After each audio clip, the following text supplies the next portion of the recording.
I think, as most of you know, I've been into the weeds on this subject for the last few years, ever since I learned all the gimmicks and tricks that were used by New York State and other states to ostensibly balance their budgets. And I've learned a lot. I'm not sure that my conclusions or predictions will necessarily bear fruit. But I believe that the vast majority of state and local jurisdictions, governmental jurisdictions in the United States, are on unsustainable paths. And that is true because we have developed, with the genius of our legal profession, the political clout of both the financial world and the labor world. We have developed this extraordinary set of techniques to kick the can down the road, to defer obligations or the payment of obligations to generations different from the generation that was the beneficiary of the services that are going to be paid for in the future. And that in the process, in particularity, retirement obligations and healthcare obligations continue to grow faster than the rate of growth of revenues at a state and local level. And as a result of that, expenditures for things that will affect the future in a positive way are being crowded out of state and local budgets, to wit, investments in the physical infrastructure and investments in education. And let me just cite a couple of examples. Rutgers just published a study which showed that states spent $650 million less last year than they did the year before on pre-K education. And in my view, and I hope most of you would share it, if you want to disinvest in the future, I can't think of a more effective way of doing it than by cutting back on spending on pre-K education. Throughout the United States, there are 3 kids in institutions of higher education that are publicly owned for every one that's in a private university. Tuitions have gone up on an average in the United States by 50%, making it very much more difficult for poor kids to get a college education in the United States. In our own state of New York, CUNY and SUNY have been cut by $1.4 billion the last 2 years.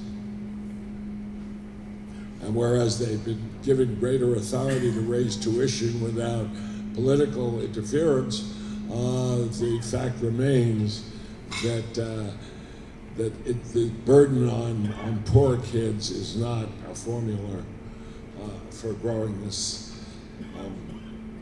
our economy, in my judgment. I could go on at length, as I think many of you know. I've spent most of my life dealing with subways and housing and infrastructure issues, and I can only tell you the disinvestment in infrastructure throughout the United States is legion. And the estimates of the necessary expenditure to maintain a state of good repair is in excess of $3 trillion. And we haven't replenished the Highway Trust Fund now in 4 years. And And because depreciation is not an expense under the government rules, accounting rules, we don't have a precise way of proving that we are not accumulating the money necessary to replace our existing assets, let aside building new ones like a decent high-speed rail system for the Northeast of the United States. So, with particularity, New York's no different. We continue to borrow money, whether we borrow from the pension funds to make pension contributions, whether we borrow from our state insurance fund rather than raise taxes, whether we go to all kinds of steps to avoid dealing with the fact that the fundamental problem, in my view, that I have come to is that we have a revenue insufficiency problem if we want to do two things. If we want to keep all the promises that we made, and two, if we want to continue to provide the level of services that this society has decided through its political process that it wishes to provide over a long period of time. And we're just not willing to pay for it. And we have devised ways of deferring those obligations with the full complicity of all the professional and financial groups and institutions that benefit from the actions that enable us to kick the can forward. I know this sounds harsh, but it's true. I sat in Albany and I watched Wall Street come to Albany and say, we'll solve your budget problems, we'll discount your future revenues. And all the politicians love that because they say if we could get cash that way, then we don't have to tax and we don't have to cut. And we've been doing that for years in New York to the tune of close to $30 billion. We sell assets to ourselves and treat the proceeds as a revenue for budget balancing purposes. We're going to run out of assets, ultimately. And I'm not saying it's easy. And I'm not one of those who turns my nose up at politicians. I love politics, and I probably have a greater sense of acceptance and respect for the people who serve in Albany than most of, certainly than most of the people in the media have. It's a tough life, not very well compensated, and subject constantly to excessive rectitude and excessive criticism. And the fact that a few of them are not honest does not mean that the overwhelming majority of them are anything but honest and trying very hard to serve their constituents well. Now, in particularity, we have a situation in New York today, again, not different from elsewhere. And that is our local governments are facing extreme fiscal crises.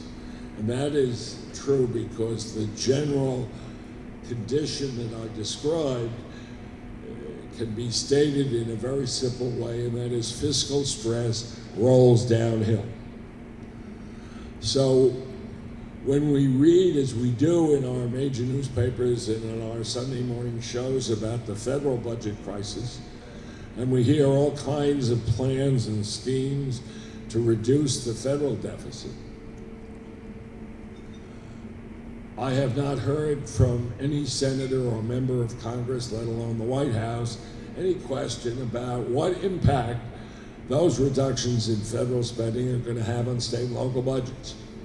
But believe me, they are profound. If you, as they all recommend, raise the eligibility age of Medicare to 67, you will save a lot of money at the federal level.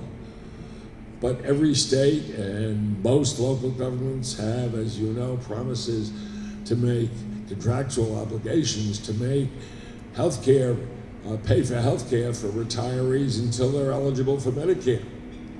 So whereas you've saved the federal government money, you've transferred a burden to a tax base that's a lot weaker than the federal tax base to, in effect, pay for the same thing.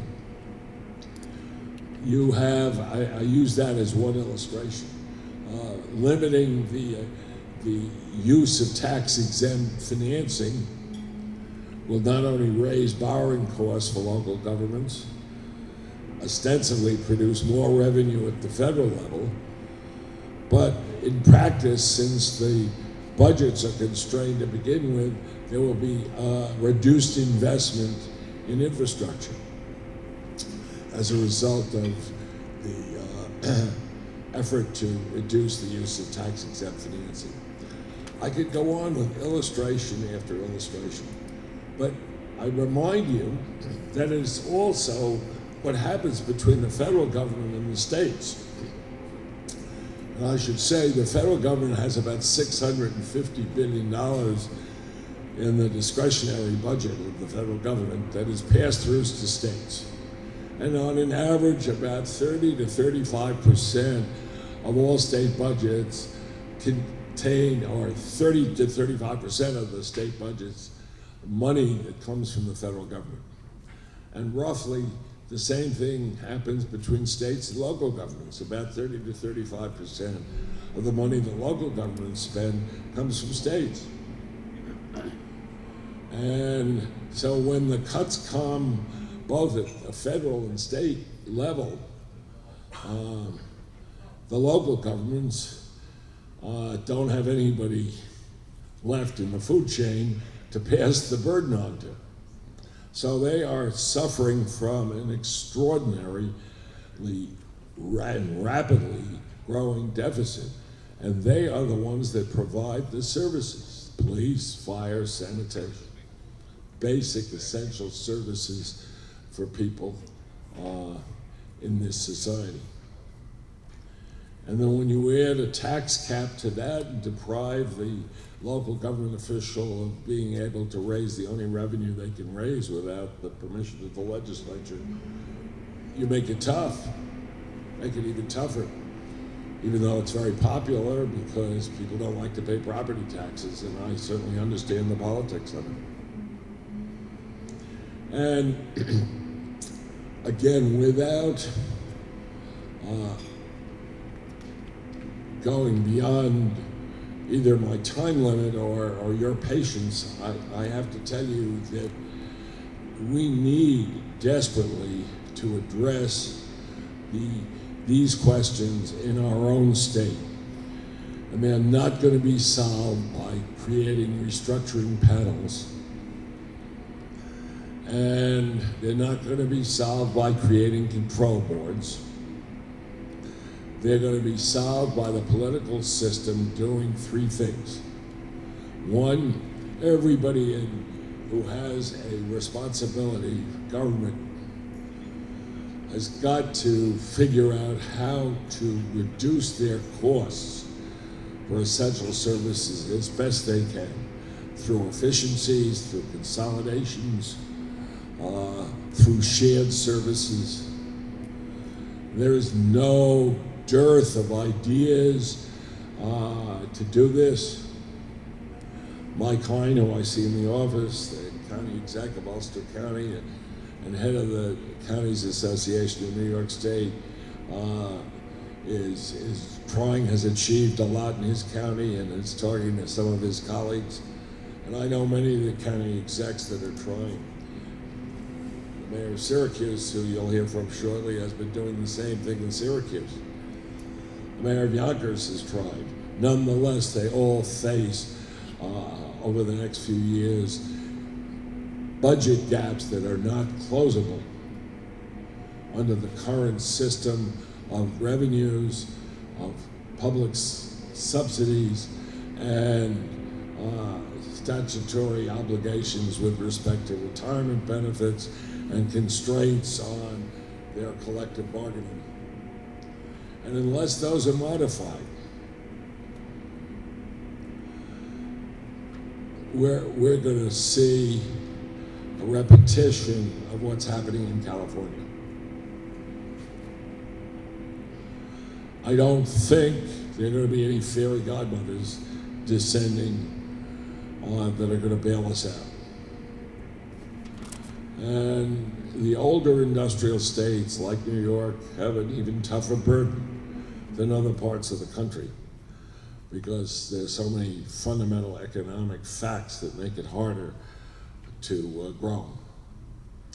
Exempting pieces of the state from taxation isn't going to solve the problem either. Never has. It's always cost. There's never been a direct proven connection between the cost and the benefit that was derived. And for every mayor or every county exec that may indeed have somebody move into their jurisdiction and not pay any taxes, they nonetheless have to provide the incremental amount of services to account for that increase in activity or population that are necessary. So we can't avoid the reality that we have to have a revenue system that produces an amount of money necessary to meet the obligations which we intend to honor. Now, it's perfectly all right to review those obligations and decide for the future maybe we can't provide all the benefits or shouldn't. But let's stop kidding each other and lying to each other and thinking that we can provide them without providing the incremental revenue to deal with it. Now, those are words that are, I know, provocative, and I have enough of the politician in me to have preferred to fudge my words a little bit more than I did. But I have to tell you, at my age and at this point in my life, if I am not willing to say that, I can't expect anybody else to. So I hope you have an interesting session today, and I hope this at least starts off with some thoughts. And I have to tell you, I've gotten to know Tom over the last 2 years, and though I didn't support his short effort to move into the ranks of elected politicians, I really admire the fact that he's using his business skills to try to educate the public in New York about what's really happening governmentally. So this is a good event. My hat's off to you. Thanks.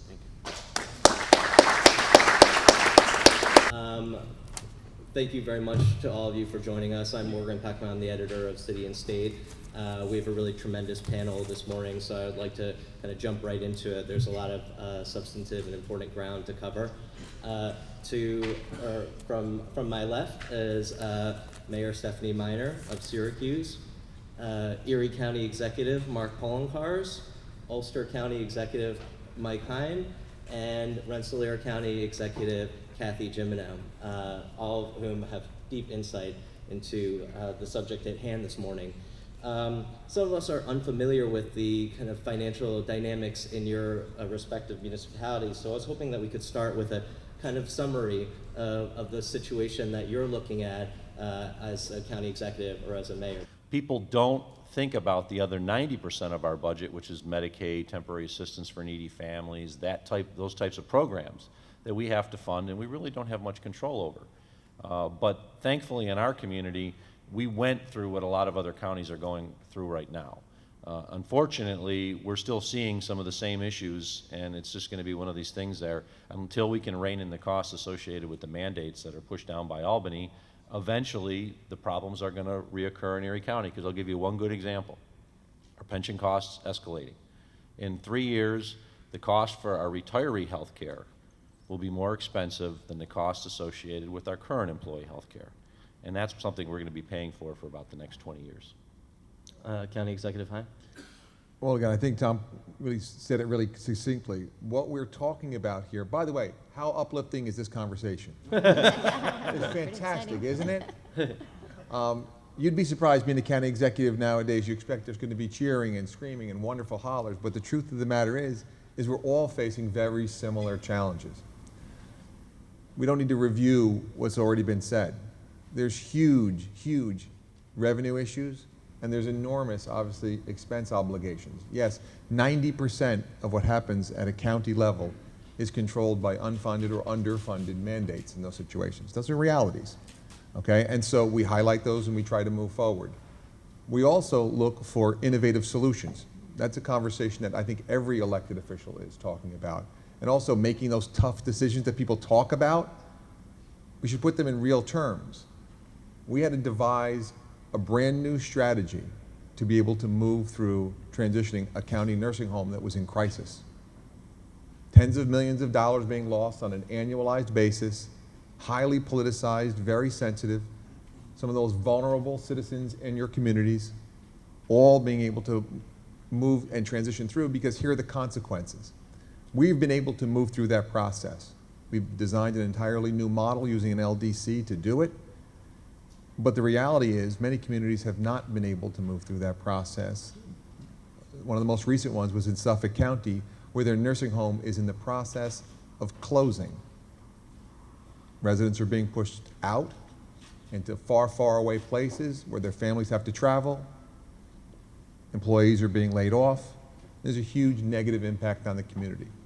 So as we look to develop things like public-private partnerships and things and be able to take on some of the most innovative changes, I think the environment is ripe for innovation in ways that we have never seen. It's ripe in two places.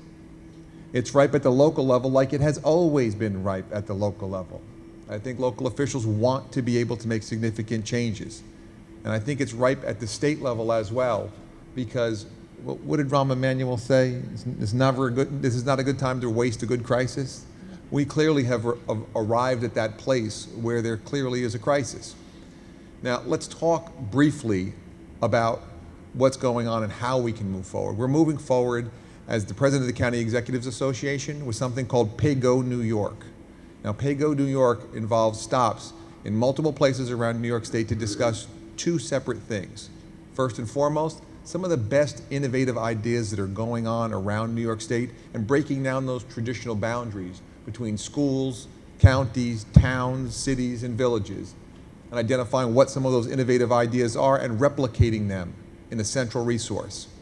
In addition, it identifies innovative ideas that could happen but for regulatory hurdles, and simply says, let's identify those regulatory hurdles and put them in a single package of actionable legislation that can take place in Albany. And last but not least, it is a unified call for no additional unfunded or underfunded mandate, because we want to make sure that the tax cap is a success, but the reality is it is in grave danger all across the state of New York in many different municipalities. And so PayGo New York is an effort to be able to do that, and we'll be putting out a report in October of this year in time for the next year's budget. Now, as we kind of move through these process, I think it's also important that we discuss something that people who are in the finance business think about all the time: multi-year planning. Many of the people here have a very difficult time doing multi-year planning. Not because they don't want to, not because they're not capable of it, not because they don't fully understand the importance of it. But there is a reality, and the reality is this: every 2 years, local officials at the county levels must return to Albany and ask them to extend their sales tax.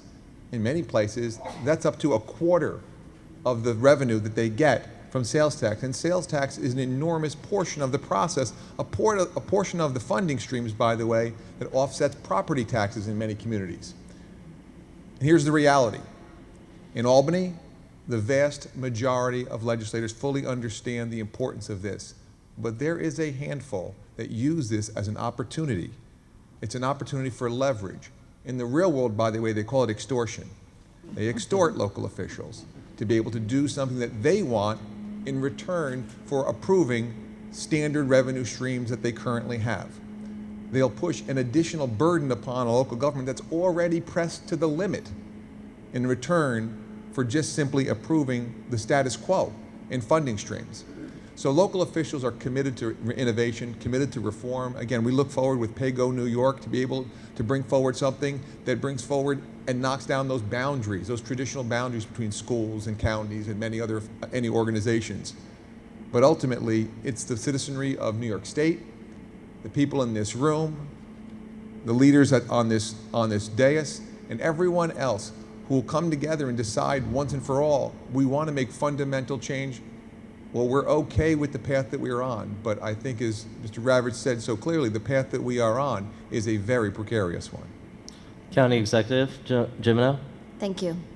My colleagues have laid out very nicely the challenges in county budgets, and I think I would add to that, one of our primary jobs is to attract businesses and families into New York State, into our counties, and to keep those businesses and families that are already here. That challenge is compounded by the fact that taxes in New York State are higher than any state in the nation. And at the local level, those are largely driven by those mandates. So I would suggest that one of the first things that we need to look at is the fact that we, at local level and the state, are indeed partners. That what one of us is doing in terms of taxes affects what the other is doing in terms of taxes. What one of us is doing in terms of economic development affects the economic development of the other. And then use that type of attitude to look at all of what decisions are made at Albany as it affects the local level. As Mr. Ravitch said earlier, when you make a commitment to provide a certain level of services, understand that whether the state is paying for a portion of those services or the county is paying for a portion of those services, it's still coming out of the same pockets from me, the taxpayer. Whether I'm taking it out of my state tax pocket or my local tax pocket, it's still coming out of that same jacket, same set of pants, that same purse. And so we need to be mindful of the overall costs of these programs and try and be realistic about what we can spend altogether. At the county level, we spend about 89 cents of every dollar that we raise on state-mandated programs.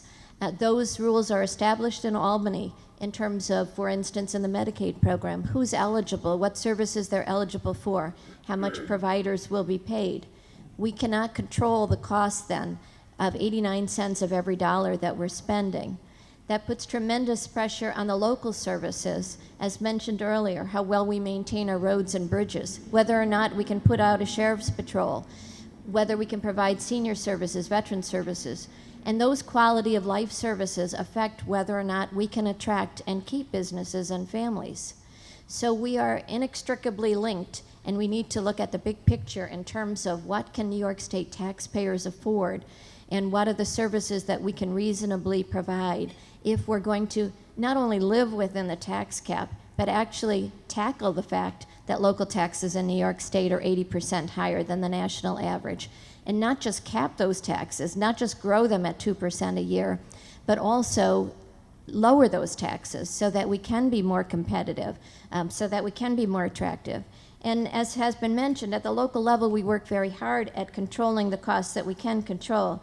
And I want to show you just one graphic that I use to get that point across. In the last 6 years, and it's hard to see, I'm sure, but last 6 years, the local spending that we control has gone down 19%. The cost of state-mandated services for us has gone up 58%. I think we need to take the same approach at the state level that we take at the local level.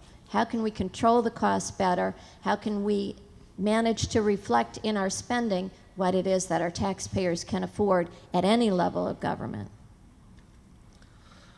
Mayor Miner, you were saying that the city of Syracuse doesn't have a lot of wiggle room with dealing with these issues, and County Executive Poloncarz and Jimino pointed out what a small portion of your budgets are as discretionary funding, and that a good portion of it are these state mandates. What can we do as a state to untie your hands and alleviate some of the problems that you face? Well, let me just say that, you know, when you talk about state unfunded mandates, it's a term of art. And really for municipalities and cities, when we talk about unfunded mandates, what we really mean is policies that Albany is dictating but not paying for. So one way we could consider is pensions, because we don't have any control over pensions. We don't set the contribution level. We don't set how old people are when they retire. We don't set any of that, yet we get the bill from the comptroller's office. Part of what first we need is to recognize that we have a burgeoning problem, and then say we don't want our cities to become Detroit or Stockton or San Bernardino. And then the second part is to realize that we are all impacted by this. So you can't have this burden be borne by the retirees or the participants in the pension fund. It shouldn't be borne by taxpayers alone or workers. And I don't think that we should set each other off against those groups. What we need to do is have a serious discussion and have everybody around the table to say, in order to move through this, there's got to be a combination of reform, a combination of revenue, and a recognition that kicking the can down the road or doing something today to live to tomorrow is not going to serve the people of our state or Syracuse, who are people of the state, in any way. Part of when you look at what has happened in Detroit and again in Stockton and San Bernardino and the places, the cities, just that list just keeps growing. But part of what they all share is that they engaged in, sometimes in Detroit's case, 40 years of kicking the can down the road. And then by the time the problem really explodes, you have fewer alternatives to deal with it in a way that protects the people of the community. Because after all, if you have cities that can't police themselves, can't put fires out, can't pay for street lights, where are we going in terms of economic development or quality of life or attracting people to the cities in our state? And so that's a very long sort of philosophical way of saying, recognizing the problem, which this is part of why we're here today, and then saying that people of good intentions and good ideas who represent every constituency have to sit down and say, and force, I think, our policymakers to address this and say we need meaningful, real solutions. One of the things that as I said, I spent 6 years as county controller, chief financial officer, so I dealt with all the issues behind the scenes, and now this is my second year as county executive. And you see a disconnect between what the finance industry wants and what the people you represent want. Because if you go to a Moody's or an S&P or a Fitch, they want to see municipal governments raise their property tax. There's a reoccurring revenue that helps pay for your budgets and therefore gives you a higher credit rating. Where of course, if you talk to the voters, the last thing they want to see is higher property taxes. I say that because in Erie County, for the last 10 to 15 years, the community's made a conscious decision to have one of the lowest property taxes, but also have one of the highest sales taxes. If we had the entire contribution that the county provides for Medicaid taken over by New York State, we could eliminate our entire property tax because we actually spend more money in Erie County on Medicaid than we do, and we take in our property tax.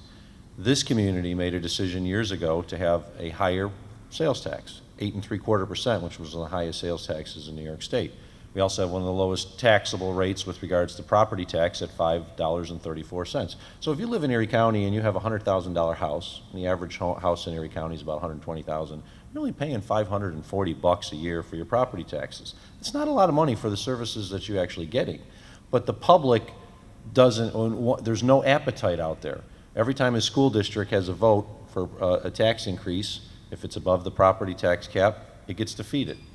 I cannot get property tax increase through my legislature, and I proposed a very small one last year that would have cost the average homeowner $1.50 a month, and that was rejected. So what do we have to do instead? We have to look at ways of cutting our services. As we noted, we have such a small amount that we control, and the vast majority of it is out of our hands. We have to look to Albany, as you're hearing from all of us, for assistance in that area.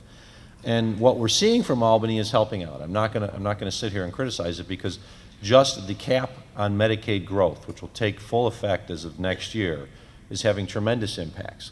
Because we have a control board in Erie County, it's an advisory status now, but just because it's like New York City, there's a control board still for New York City. It's an advisory status.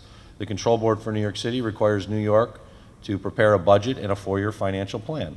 we're required to have a budget and a 4-year financial plan, which we submit to our control board on an annual basis. When I submitted my budget last year, they approved the budget, they approved the 4-year financial plan. I think long-term planning, especially financial plans, as the county executive noted, is something every community should be required to have, whether they have a control board or not. Because you may be able to see that, yes, we can get through this year, but if you look out to the second, third, and fourth out year, you immediately find the problems. If we did not have the 4-year financial plan, we would really not have a good idea of what our health care costs are going to be 3-4 years down the line.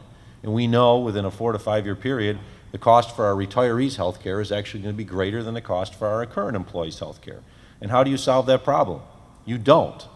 Because by law, they get that health care, truthfully, until they die. So then you start looking at actuarial tables and figure out how much it's going to cost me over the next 5 to 10 years on health care. And the numbers are staggering, truthfully. In Erie County, our retiree health care didn't go up 3%, didn't go up 30%, but it's expected in the next 6 years to go up 300%, triple. So we have to look at this and say, how do you manage it when you're dealing with contracts that were entered into years ago that you cannot amend under state law? We need help. When 90% of your budget comes from or is dictated by those who truthfully have nothing to do with your community, local officials have to sit there and say, how do you best manage it? Mike's right. We go out there and we come out with new ideas. We're working with Medicaid Inspector General in New York State for a Medicaid Inspector General's office in Erie County, and we've already done a number of audits that have found hundreds of thousands of dollars in savings. You've got to go and look at the things that you know cost a lot of money. If you think about it, Erie County, $1.5 billion budget. We spend about $250 million as a community in the county on Medicaid, but $1.5 billion is spent on Medicaid alone in our community. So we spend between state, federal, and county government $1.5 billion on Medicaid. The federal government and nonprofit entities all believe that in the Medicaid program alone, 10 to 15% of the costs are lost to waste, fraud, and abuse. So on an annual basis in Erie County, we're losing $150 million to waste, fraud, and abuse. Every community is the same way across the United States. We've got to go after that kind of stuff. We've got to go after the items that we can prevent, the money that's flowing out of our pockets that shouldn't flow out of our pockets. Those are the things we control on the local end. Unfortunately, we need help from the state, and if the state is not willing to go above and beyond what they've done already, it'll solve the problem for a year or two, but as we noted, 3-4 years down the line, we're going to have significant problems, and we need their help. Yeah. Again, I think the discussion that really revolves around some of the positives here that have taken place, clearly some Medicaid reform in Albany that has taken place has delivered value to local governments all across the state. Workers' compensation reform, major value across the state. I think everybody recognizes there's significant amount of additional work in front of us. I can speak to a very localized level. Ulster County has reduced the size of its workforce, or is in the process of reducing the size of its workforce by over a third. Imagine over a third of the workforce being reduced, okay? Still with the same obligations, if not more, for service delivery. And we've utilized technology in Department of Public Works. We've entered into public-private partnerships when it comes to how we deliver mental health services to children and adults. And we've entered into, again, this unique method, what we refer to as a compassionate alternative to closure for our nursing home. And in this process, we've restructured and moved towards sustainability. But sustainability is going to be done through more creative ideas across the board. And again, without a real true partnership, not just with the state, and that is going to be critically important, but breaking down those barriers. I'll give you a quick idea. There is a BOCES program in many upstate communities. They're a centralized portion of the education side of our opportunities. They really work with all of the school districts in a community. They run IT programs. Communities, like counties, obviously have the opportunity to be able to run IT programs too. They are precluded by law from coordinating. Now that law, by the way, was put in place, this is arcane rules and regulations, before there were computers in place. It's literally absurd. And there are a long list of these kinds of regulatory inhibitors, as I like to think of them, that can be addressed to make government run smoother. There are wonderful ideas that we've heard across the state already. County executives are doing fantastic ideas, again, from Buffalo all the way to Suffolk County. To put in context the scope of what we're being talked about, those unfunded liabilities for retirement, by the way. I think the number for New York City is $155 billion. I think Mr. Ravitch had done a wonderful job of being able to calculate that number. It's an enormous number. And so if we're going to address things, we have to be honest, because the problems are real and they're here, and we are the generation, like it or not, that are going to address these issues, or they're going to be addressed for us, and the consequences are devastating. We can just, again, look to California. It is the kinds of realities. To be able to look across a state and see communities going bankrupt after bankrupt after bankrupt, it's unacceptable. I don't think anybody in New York State wants to see that. I think New York State is better than that. And so I think that's what all of us here are doing. Even though today's topics can be very harsh, the truth of the matter is everyone here is a huge optimist, because we believe there are solutions, or we wouldn't be here, and neither would you. I'm chuckling. I think we're either optimists or we're crazy. I'm not quite sure which. But I agree with what you're saying, Mark. It is that cooperation. It is that collaboration across all levels of government, with the private sector, with our educational institutions, that is going to make a difference here in New York State, I believe. When we look at some of the changes that have been made that have benefited the local communities, they are, I think, coming from the fact that we've been so boisterous, if you will, at the local level to say these are problems. But I wish there was more dialogue with the state in terms of things that we're doing that I think could be applied very broadly and save not only local governments money, but also save the state money and the federal government as well. I was mentioning earlier that we still do very aggressive fraud work when it comes to all of our social service programs. And Rensselaer County is a relatively small county, 159,000, but we've saved about $1 million a year, really manually looking at records between who's in the jail and on our Medicaid rolls, who's collecting money for providing daycare services, but then not claiming that money when they're coming into us for services themselves. And I've talked a number of times to different state commissions and testified to these efforts. And I asked the state, please cross-talk your databases. And then you can find this much more quickly than we're finding it for Rensselaer County, but also you can take it across the state. And if we're saving $1 million a year looking for fraud and abuse and misuse of the system in a county with 159,000, imagine what you can do in a population of 18 million statewide. I think if the state took the time to sit down and talk with us at the local level about what we're doing and how it is that we're saving money, and look to see how that could be implemented on a broader basis, we would all be the beneficiaries of that. Sometimes it has the opposite effect when the state takes on something in an attempt to economize. I was also mentioning earlier our transportation program for Medicaid. We did it in conjunction with 2 other local counties and our transportation authority. The state decided that they could do it more cheaply, take it on, economies of scale, et cetera, add more counties.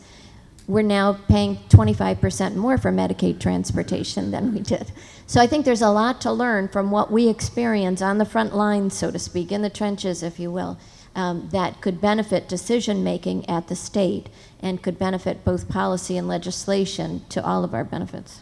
County Executive Jimino, last week, Comptroller DiNapoli came out with his fiscal stress tests, and he determined that Rensselaer County was susceptible to fiscal stress. How helpful is that designation? And I was just wondering for our panel what your thoughts were on Comptroller DiNapoli's initiative here.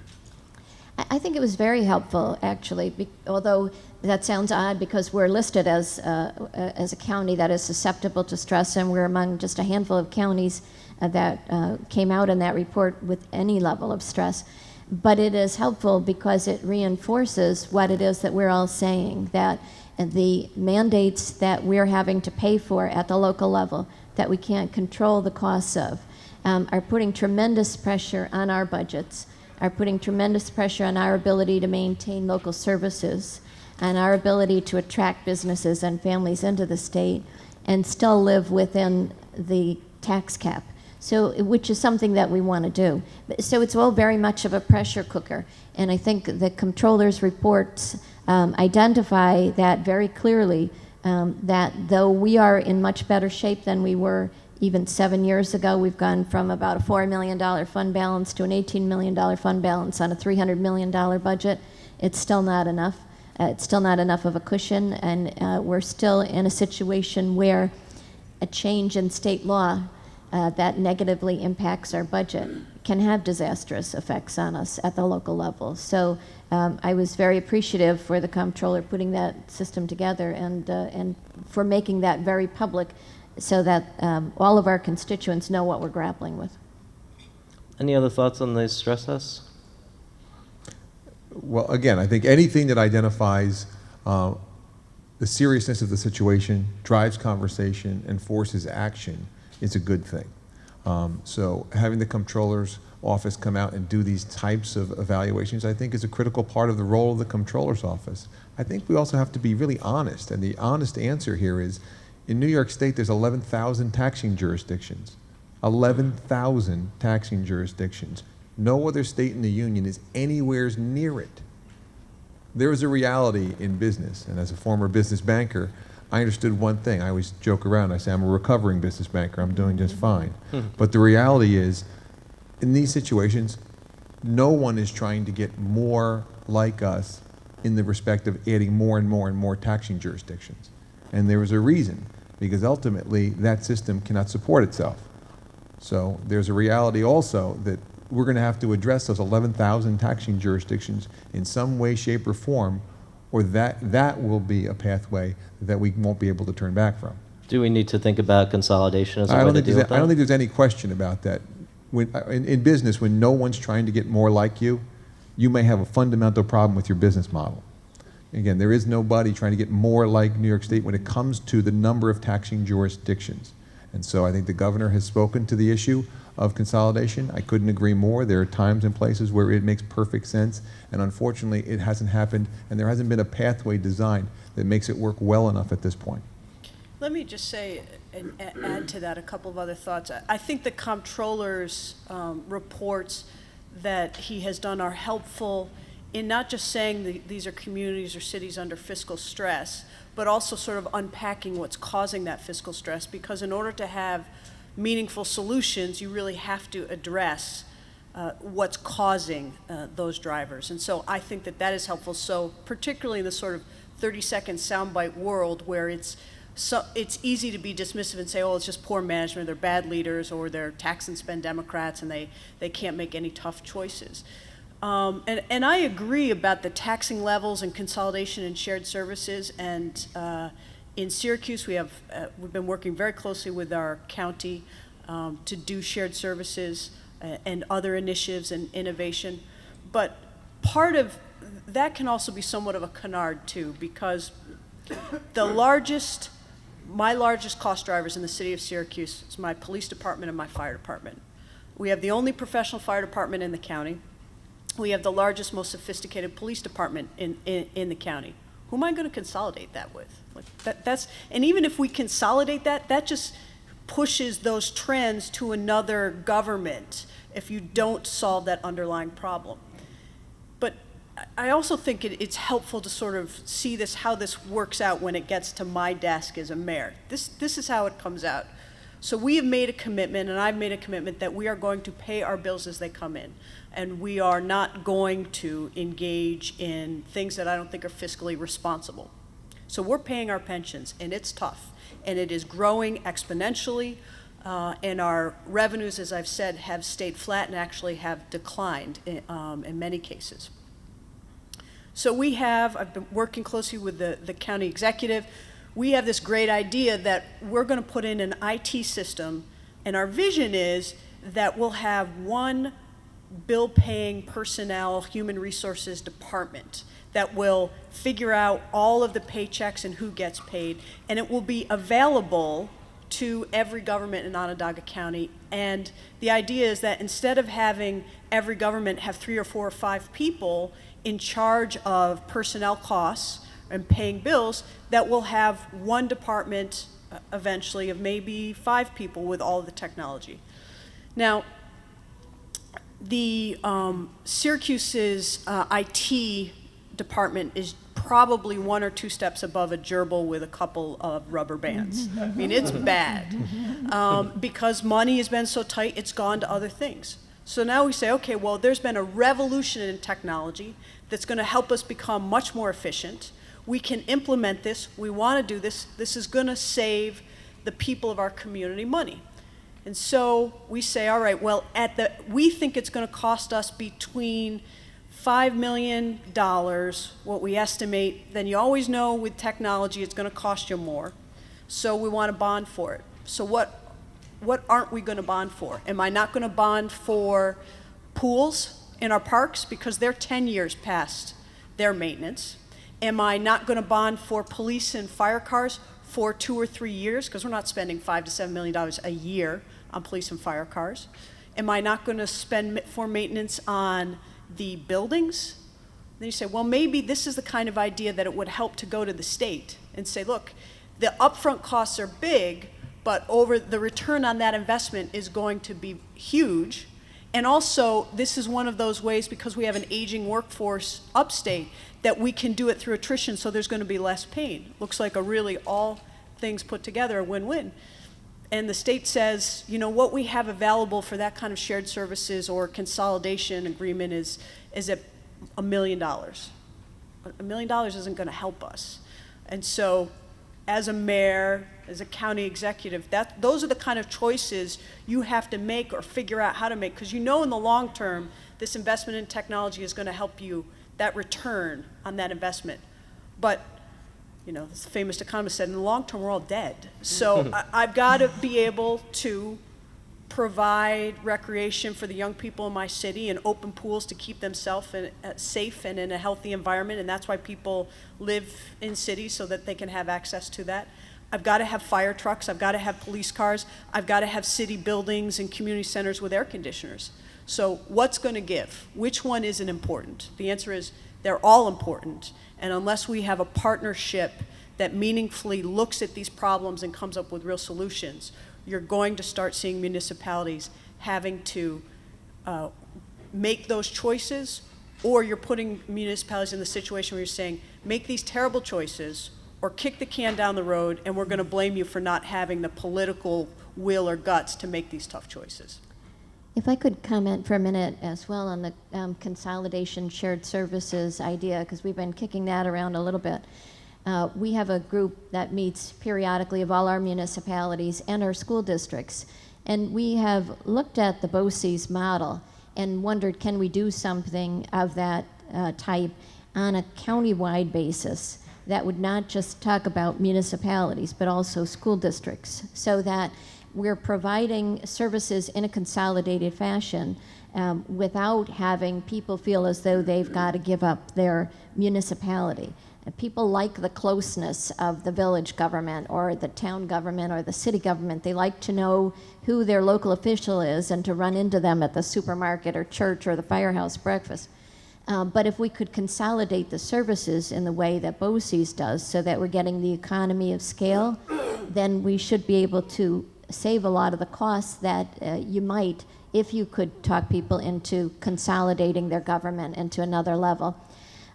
For instance, snow plowing. If you could put together a plan wherein you would identify all of the areas in your community that should be plowed first in the case of a snowstorm. Well, you got to plow the school parking lots so the kids can get there, and you've got to plow out the police department or the fire department, et cetera. That's something that could be done by one set of trucks going out and doing it, and then continuing on with the rest of the county.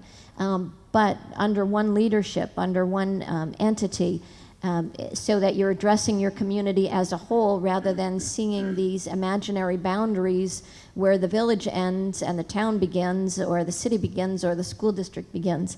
And we've talked a little bit with our BOCES and with the statewide association about trying to get that type of an operation in place where we could get a better bang for the buck without stepping on that third rail, if you will, of dissolving government. One thing in local governments, at least in Erie County, is there has been a concerted effort with regards to sharing of services.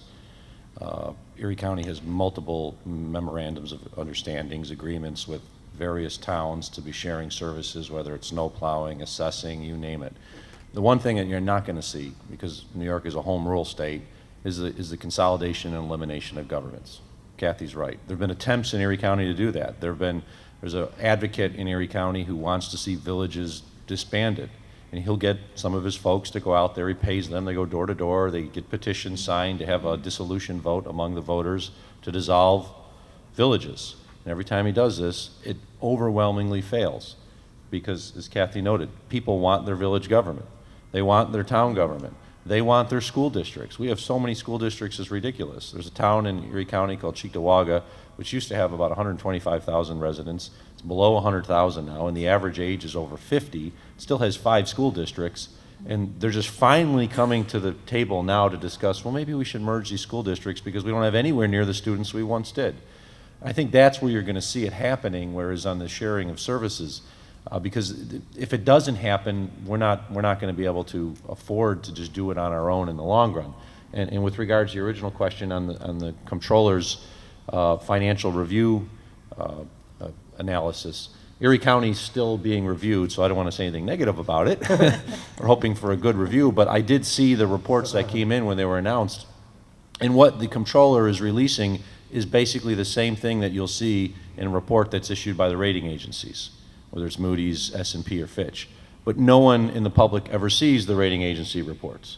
They're public, but they never see them. Now, if the government announces they got an increase, they'll do a little press release about it. Our rating went up, and we'll talk about it, but no one reads the actual report.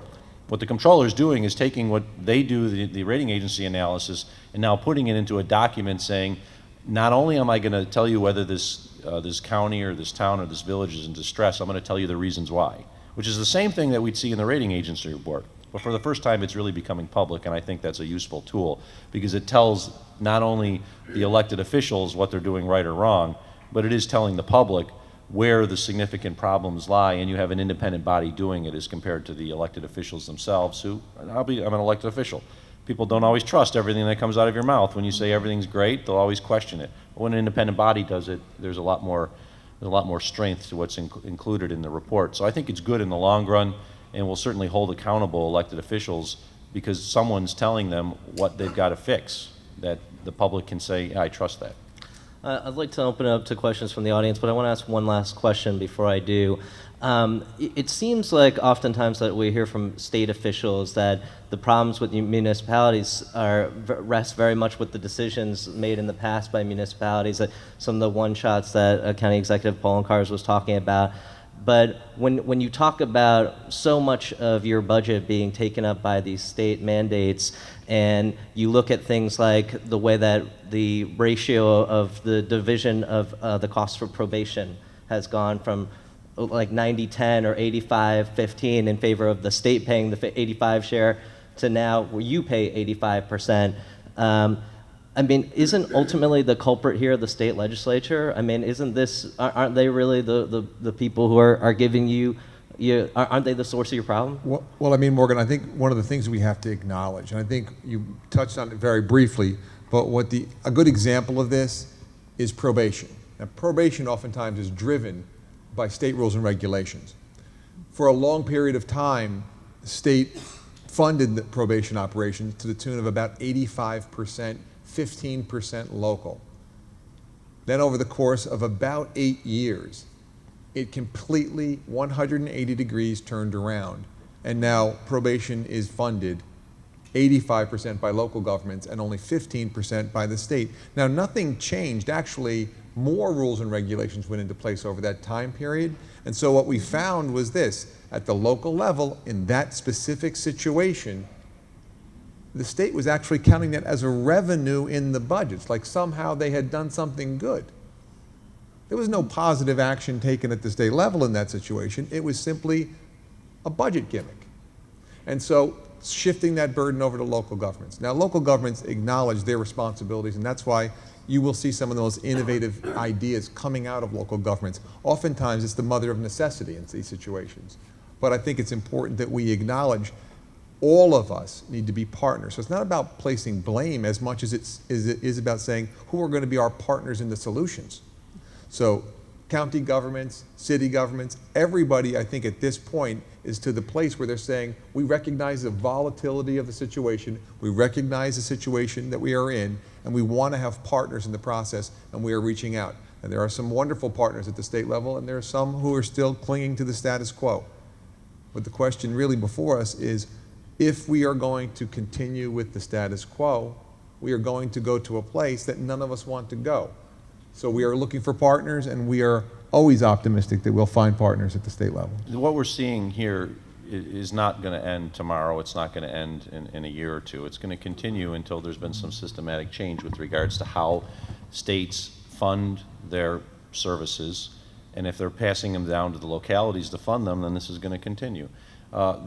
Erie County, when it went through its fiscal crisis in 2004 and 2005, the irony of what happened is at the time that the state imposed a control board, and that was going to be the solution. We'll impose a control board. They imposed a control board, but elected officials actually finally made the hard decisions. They cut about 1,600 jobs in county government, which was about a third of the workforce. They raised property taxes, they raised sales taxes. Control board came in and said, well, we really don't have a whole lot to do because you did all the hard work. There's not a lot to do. We're still stuck with the control board for another 15 years and potentially, if we continue to issue them debt, forever.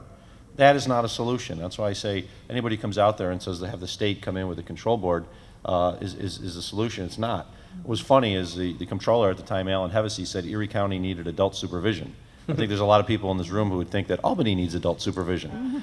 But what we need are working partners. And we're working on our end to control what we can do. Every county in New York State's doing that. I talk with other county executives, I talk with county administrators, I talk with board of supervisors if they don't have a county executive in Western New York.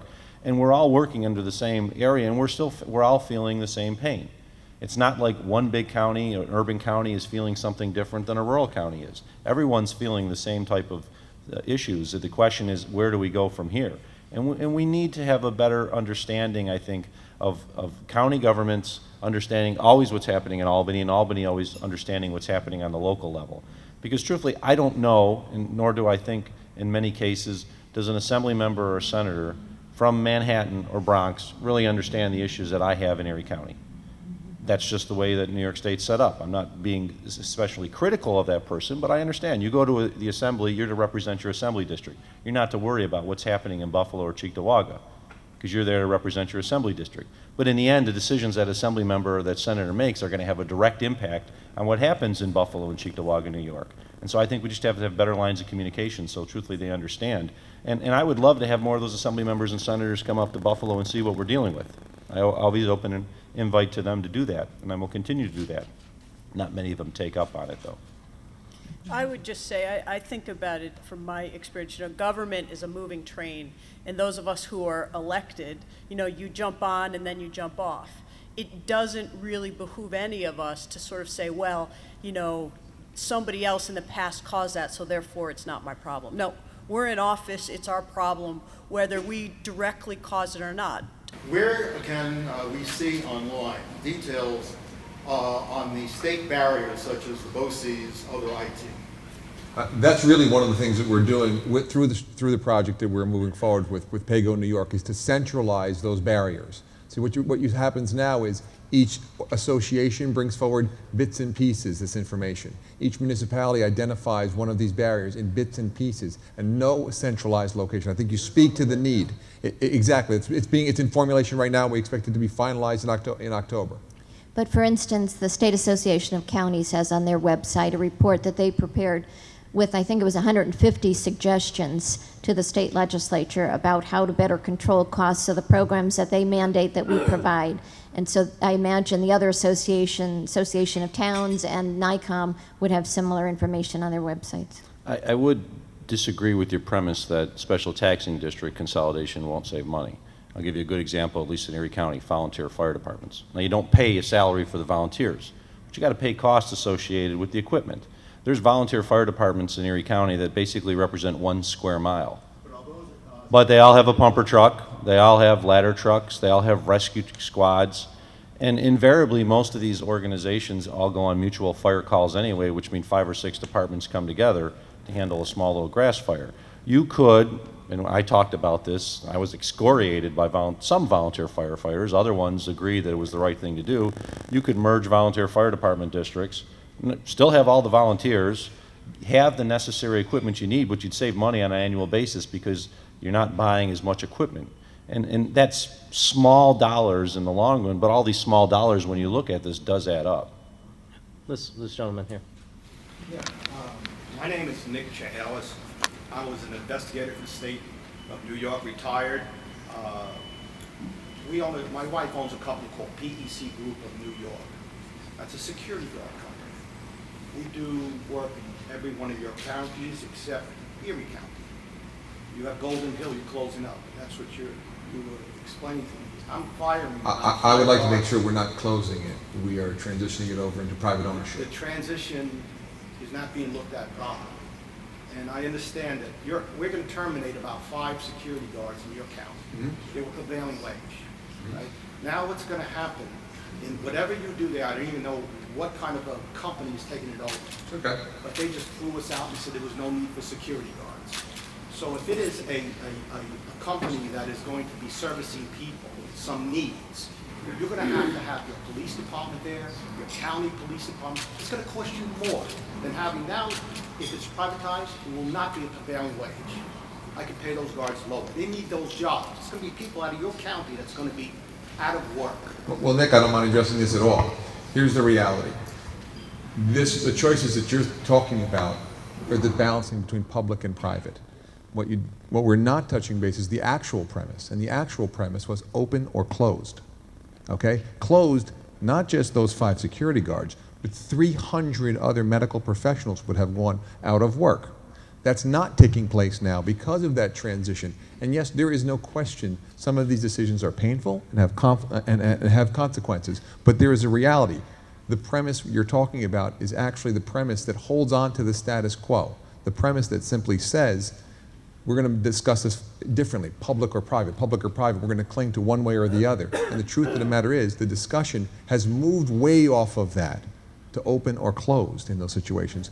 And in that situation, the $8.5 or $9 million in subsidies that the county was making there that doesn't make now will be used to support essential services that aren't mandated but are essential to our community, that keep people employed, that make sure prevailing wage jobs stay in our community. So there are consequences and difficult decisions. But again, I just disagree with the premise. It's not about just those 5 individuals, though each and every one of them is critically important to all of us. The question you're thinking about is public or private, and the decision is way past that. It's open or closed. Well, listen, I'm looking to work. I was an employee, the state, the city of New York, and I'm looking to work. And I have guided my wife to how to handle this stuff. We do in Syracuse, we do central transportation. We actually bid it on your city job right now. I can't talk about it now, but we're in the process. Neither can I. Yeah, exactly. This is going to be very interesting. In Rensselaer County, I have I have Albany Airport. I have Amtrak, CDTA over there. That's in your county. We do a terrific job. We save them tons of money in security. Sir, I'm sorry, are you getting to a question just because Oh, we're yeah, running out of time here? What I guess the whole question is privatizing a lot of the security work for your counties might be very helpful. And what we're doing now is a lot of police officers retiring in your counties, they're coming to us, and we're providing them jobs. They're getting their pensions and things like that. Also, it's being very helpful to all the counties and the cities because we're not paying, we're paying much less, we're not paying the pensions, not paying the health benefits. We're paying, if they're prevailing wage, we are paying the health benefits, but we're saving the counties money.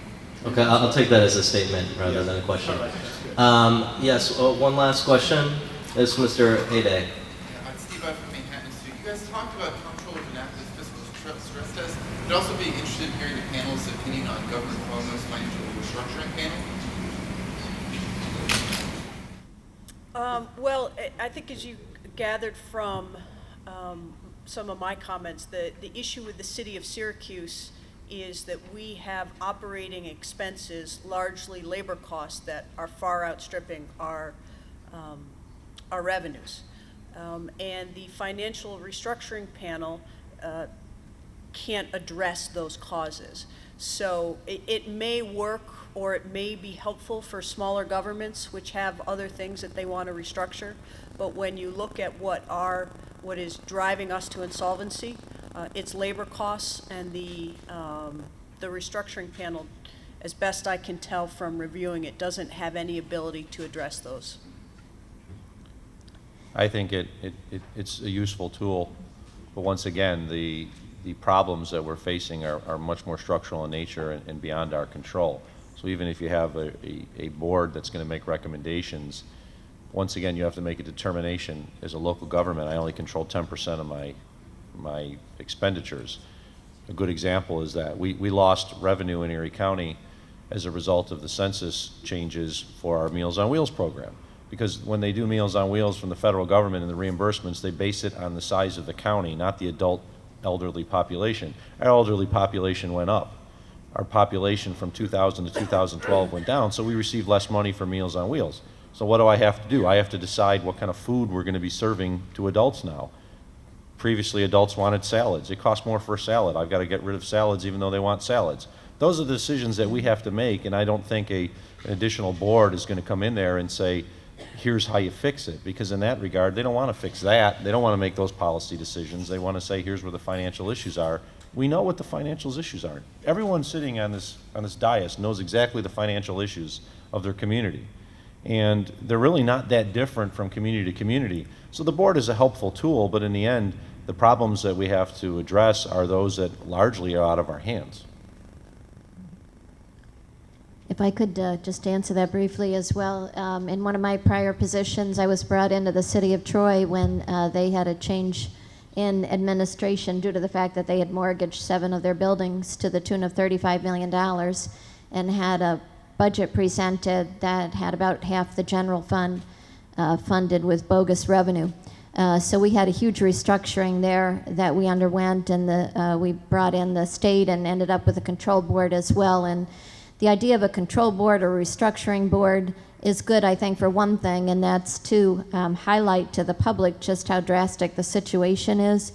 But as Mark has said, in terms of making the decisions necessary to get those finances under control, that's really got to be local decisions. It's got to be driven by people who will stand up and say, yeah, this is going to be painful, but this is what we have to do.